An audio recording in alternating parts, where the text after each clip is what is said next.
Well, hello, everyone. I'm James Dobson, and you're listening to Family Talk, a listener-supported ministry.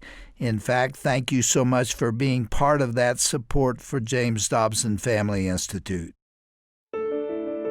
Hey, everyone. Did you know that radio is more popular now than ever? A new feature here at Family Talk we're excited to announce. It's called the Station Finder feature. This is Dr. Tim Clinton for Family Talk. I want to tell you how you can listen to our daily broadcast on a station near you. Go to the broadcast menu at drjamesdobson.org, then click on the Family Talk radio stations button. Once you're there, you're going to see an interactive map of radio affiliates, which, by the way, is growing every day. Simply click on your home state, and then you'll see where our broadcast is airing in your town. Stop randomly spinning around the dial, hoping to find Dr. Dobson and Family Talk.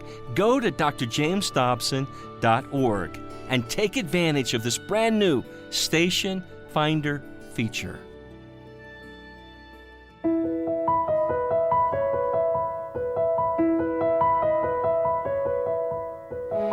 Over the past few months, racial tension has risen to an alarming level all across the United States.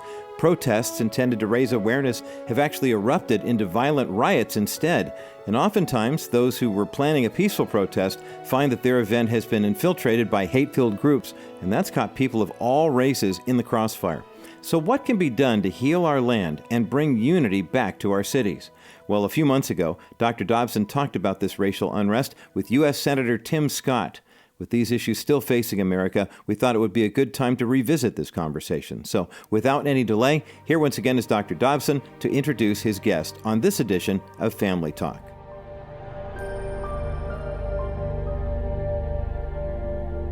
Now, we're going to hear today the views and comments of one of my favorite senators in the U.S. Senate. And he's going to join us today by phone. I want to tell you that I admire this man greatly. I am deeply honored to have Senator Tim Scott on the phone with us. He is a Republican from South Carolina, and he is the first African American in history to ever serve on both the House of Representatives and the U.S. Senate. He is passionately pro-life, and he's championed many common sense initiatives through the years. I want to tell you I'm very proud of this man. Senator, I think you're on the phone, right? Yes, sir. Dr. Dobson, let me just say what I've always thought, which is that you have been a profound leader for our nation for decades. I have been blessed by your presence, by your wisdom, and by your just willingness to share your life in a very public fashion. You have never disappointed us, and I am incredibly thankful for all that you have done and continue to do. It is a dark night in our country, but I am thankful that joy comes in the morning, and I'm looking forward to a very bright day in the weeks and days ahead. Well, thank you, Senator, for those very kind words. And it's why I wanted to talk to you today.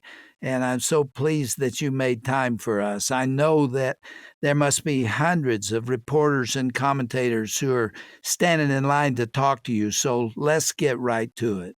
I want you to address the tragedy that's unfolding even as we speak.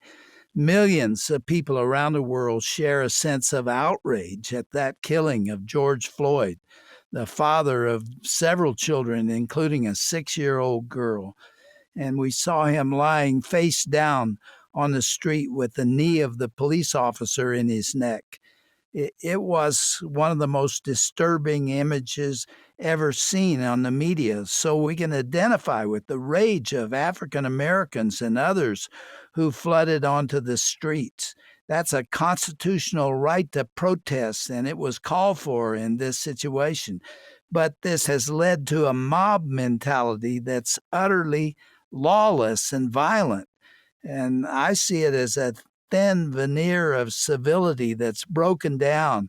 Give us your take on what's happening at this time. I think, Dr. Dobson, it's impossible to start a conversation without first acknowledging what really has been the trigger for all that we see around the country, which is another death of an African-American man at the hands of the police. That has been an unfortunate reality for all of my life. I've been watching this unfold. this time with video. So it brings a new level of validation to the cries of so many people within the African American community. That does not in any way, shape, or form condone any violence. As a matter of fact, George Floyd's brother, Terrence, spoke out, I think, incredibly, asking for calm in the streets, that there's nothing that's being done from a violent perspective that will ever bring back his brother. And there's nothing being done with all of the vitriol from the agitators that is even helpful to the conversation that we need to have as a nation.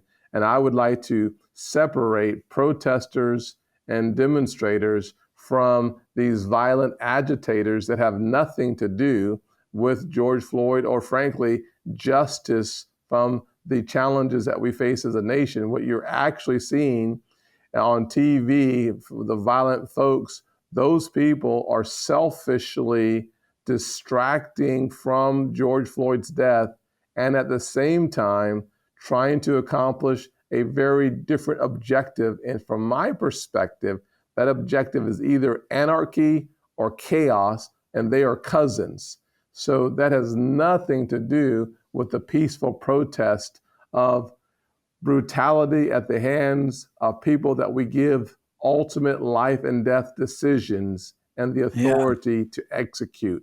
So two very different conversations. I do hope the people of America will separate those two things, because the pain and the agony of people who watched that man die, with everybody standing around looking at him and him crying for help and crying for air. I mean, that's awful. It's horrible. But there is something else going on here, and it's violence for violence sake. I was thinking this morning, violence breeds violence. Yes. And we have friends here in Colorado who live just a few miles away from us that sent me a letter a day or two ago that was posted on the doors of everybody in their neighborhood. Though all the houses had this statement. Let me read it. Democrat, hear the call. The time for action is near. Republicans are enslaving, killing the brown man. You are next. Warmongering Republicans understand only one thing: war. It's time to eliminate them before they kill us all.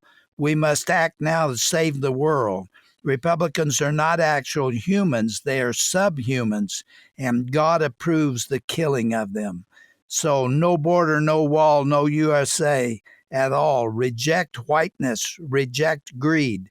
Death to America is all we need. It goes on for 2 pages, rambling like that. Boy, there is a wickedness out there that is very, very dangerous, isn't there? There is. I had not heard that before, but without any question, as an African American who happens to be a Republican, I think the racial overtones and condemnation of the Republican Party is a representation of evil in the words and the thoughts of the person who wrote that salacious at best, demonic at worst letter to his neighbors or her neighbors, or frankly, likely they don't live in the places where they pass the letters out. Yeah. It is just awful to hear someone with that kind of venom towards people they've never met. I liken it to racial hatred of people that you hate because of the color of their skin. That is demonic. And frankly, to hate someone because of the partisan affiliation is equally as demonic.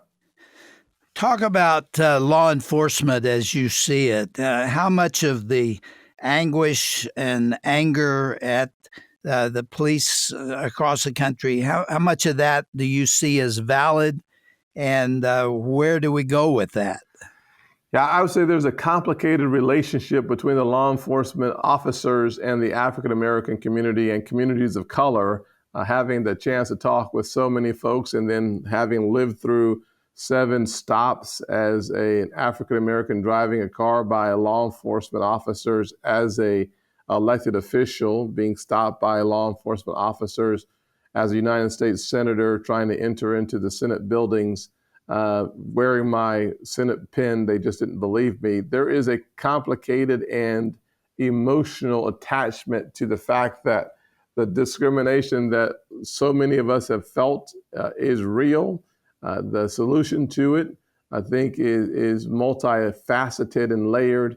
But the vast majority, and I've had years and years of experience with law enforcement, the vast majority of officers have one objective. It's to do their jobs and go home.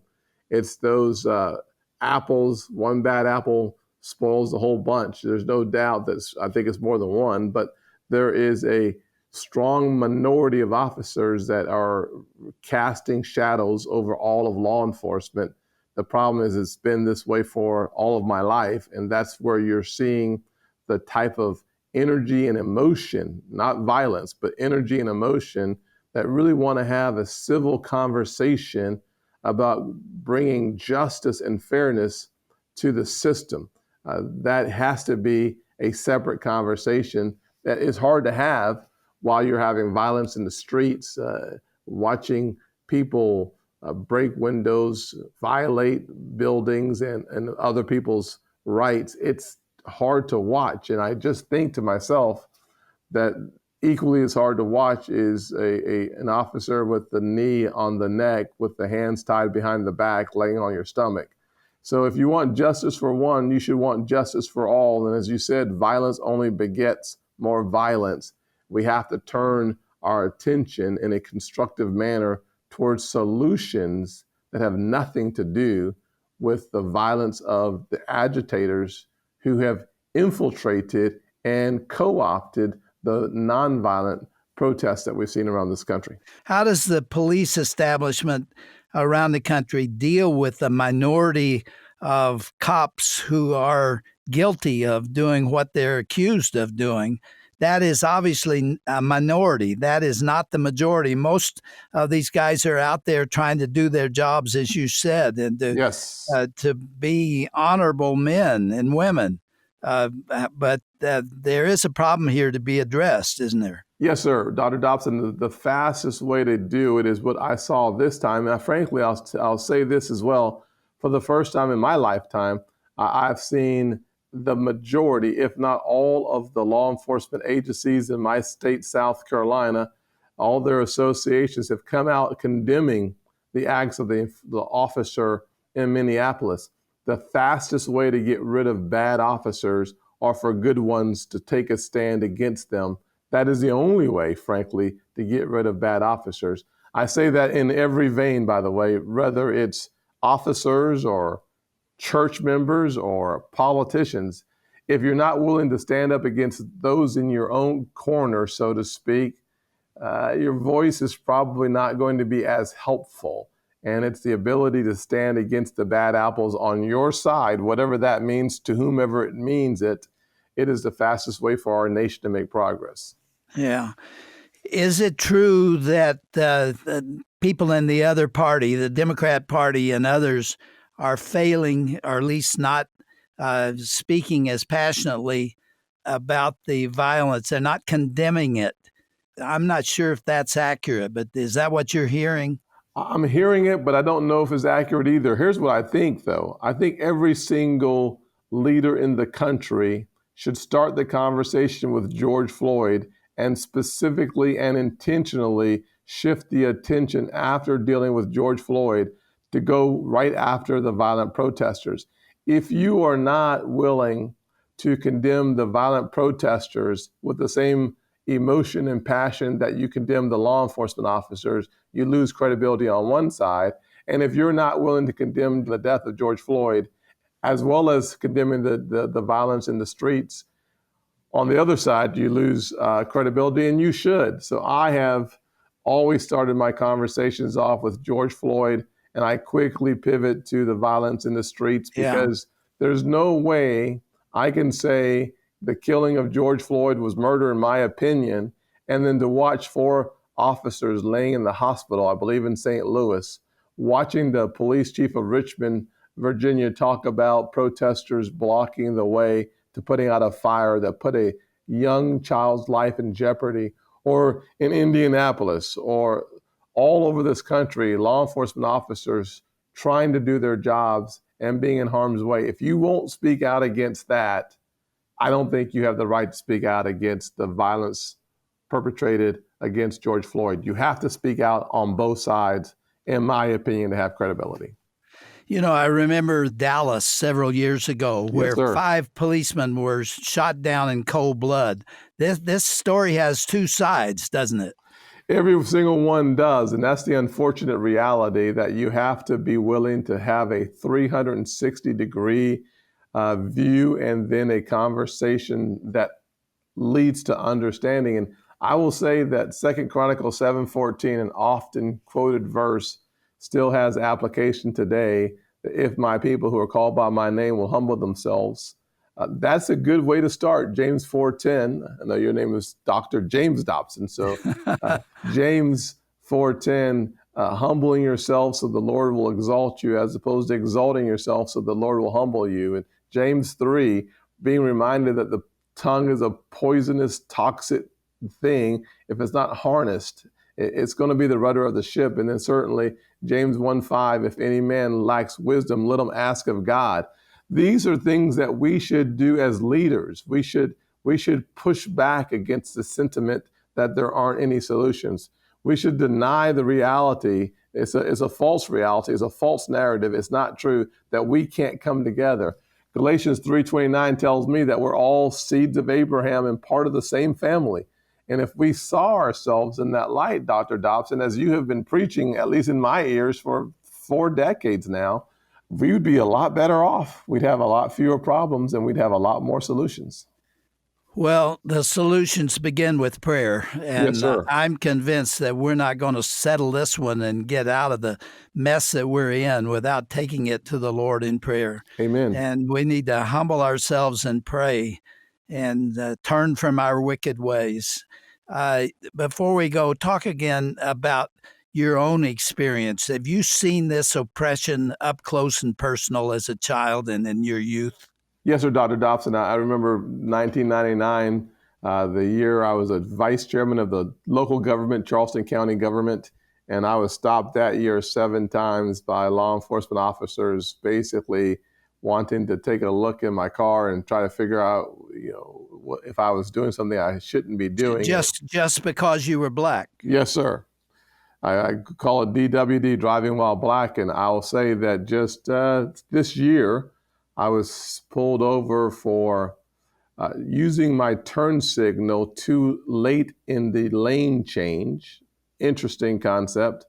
And then last year in November, I was pulled over for having my flashers on while I was helping someone look for their phone. I had gotten back in my car, was getting ready to turn my flashers off, and the law enforcement came behind me. And I spoke with the police chief in a different jurisdiction, and they tell me that those are just ways for officers to get a chance to take a look in your car, get the windows down so they can see if there are any drugs in the air.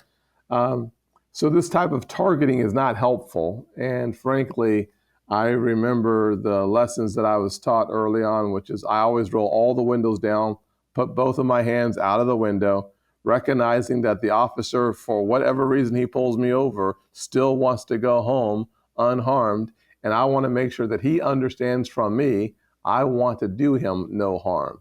And so please do me no harm. So I try to be as cooperative as possible. But those are 2 stories from the last 6 months of my life. And it Wow. continues no matter your position in life. Well, I can't tell you how much I appreciate you. You just have the sound of judgment and wisdom and common sense. And I thank you for what you're doing for our country. Consider us a friend. And I'm going to ask that our listeners pray for you and pray for members of both parties in Washington, that they will act not impulsively to exacerbate the problem, but they will seek a solution that's been eluding us for many, many years. I'm optimistic, Dr. Dobson, that we are going to get there together. I am very confident that this nation is rising to the occasion, even if it feels like we've taken a couple of steps back. I think we've taken leaps forward, and the best is yet to come for this nation and for each individual in this nation. The future can be very bright. Well, you have other interviews that are on hold, no doubt, waiting to sir. talk to you. So thank you for giving us this time and for what you do. I will come by to say hello, and I'm going to give you a hug. Is it okay to hug a senator? Absolutely. I look forward to the warm embrace, and I also look forward to continuing to increase and deepen our friendship. Much respect I have for you has only been increased and enhanced because of this conversation. God bless you, my friend. Thank you, sir, and thank you to all the folks who help us get this together. I know sometimes it's challenging, but you have a great group of folks working with you, and I am appreciative of their skills. I don't have them, so I'm always thankful for people who can do what I can't do and do it well. Thank you. And God bless America. Amen. Amen. Amen. Okay. Take care, We'll sir. talk again, sir. Yes, sir. Bye-bye.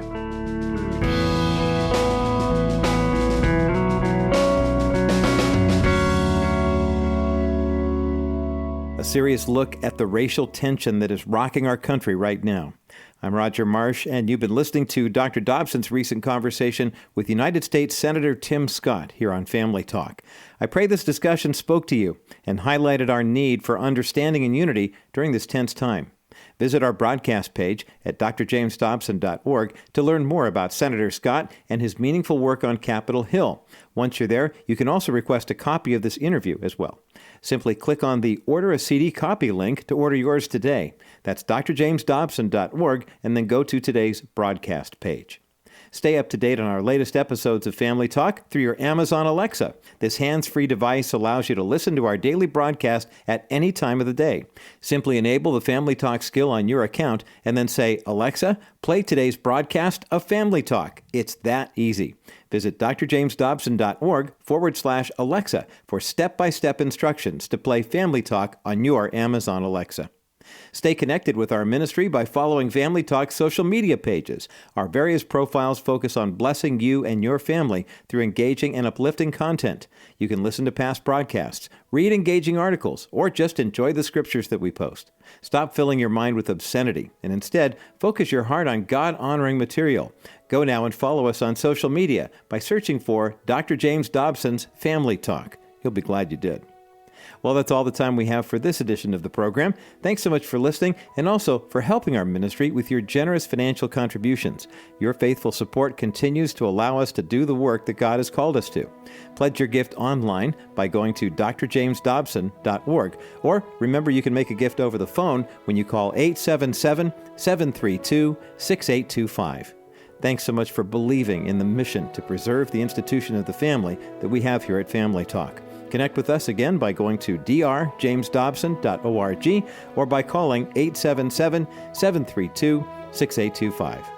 Join us again tomorrow for another edition of Dr. James Dobson's Family Talk. Till then, have a blessed day.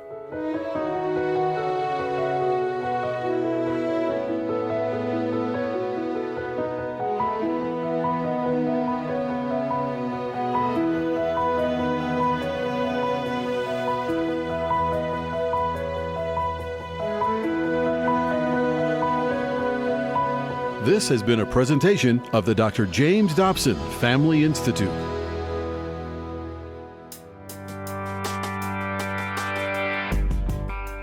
This is Dr. Tim Clinton, Executive Director of the James Dobson Family Institute. Thanks for listening today. We hope you found this program helpful and encouraging. Please remember that our ministry is here to serve you and your family. For more information about our programs and resources or to learn how you can support us, go to drjamesdobson.org. That's drjamesdobson.org, or call us toll-free, 877-732-6825. I pray that God will bless you in 2020. We're so grateful for your partnership. We ask you to stand with us and to continue to defend the Christian values in an ever-changing culture. Thanks again for joining us. We hope you'll join us again on the next edition of Dr. James Dobson's Family Talk. Hey everyone, Roger Marsh here. When you think about your family and where they will be when you're no longer living, are you worried? Are you confident? Are you hopeful? What kind of legacy are you leaving for your children and their children? Here at Family Talk, we're committed to helping you understand the legacy that you're leaving for your family. Join us today at drjamesdobson.org for helpful insights, tips, and advice from Dr. James Dobson himself. And remember, your legacy matters.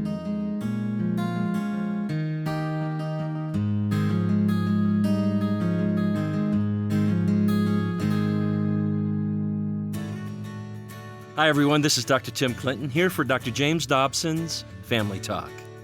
You know, the news comes in all kinds of shapes, sizes, and formats these days.